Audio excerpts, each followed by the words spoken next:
পাকা চুল বা দাড়ি তুলে ফেলা যাবে কিনা বা তুলে থাকলে কোনো শাস্তি হবে কিনা, খুব গুরুত্বপূর্ণ একটা প্রশ্ন।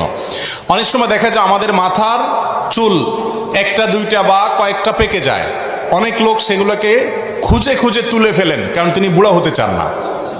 আছে না এই রোগটা আমাদের মধ্যে? নবী করিম সাল্লাল্লাহু আলাইহি সাল্লামের এক হাদিসে পরিষ্কারভাবে তিনি নিষেধ করেছেন, তোমাদের মাথায় কোনো চুল পাকলে সেগুলো তুলবে না। যদি তোমার সেই পাকা চুলগুলোর কারণে তোমার কাছে বিব্রত মনে হয়, ভালো না লাগে, তুমি সেখানে মেহেদি বা এরকম করে ন্যাচারাল কালার, যেটা ব্ল্যাক ছাড়া অন্য কালার, সেই কালার দিয়ে তুমি কালারফুল করো। এবং বিশেষ করে কোনো চুলের ফাঁকে ফাঁকে আজকাল তো মেহেদি জাতীয় কালার করলে সেটা একদম স্টাইলও হয়। কিন্তু নবী করিম সাল্লাল্লাহু আলাইহি সাল্লাম পাকা চুল তুলতে নিষেধ করেছেন, পাকা চুল তোলার ব্যাপারে তিনি নিষেধাজ্ঞা আরোপ করেছেন। কেন নিষেধাজ্ঞা আরোপ করেছেন আমরা এতদিন বুঝি নাই।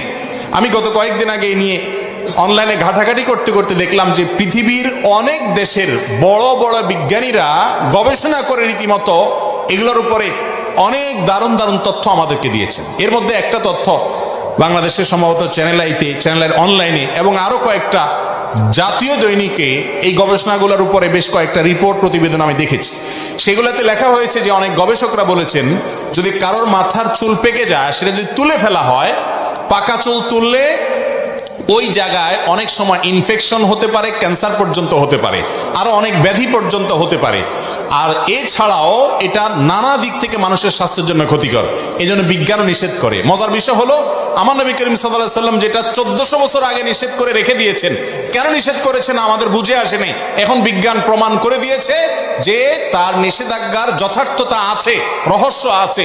এখান থেকে বোঝা গেল কোরআন হাদিসে কোনো কিছু যদি আদেশ করে, কোনো কিছু যদি নিষেধ করে, আমাদের বুঝে আসুক আর না আসুক, সেটা মানার মধ্যেই কল্যাণ আর না মানার মধ্যে অকল্যাণ।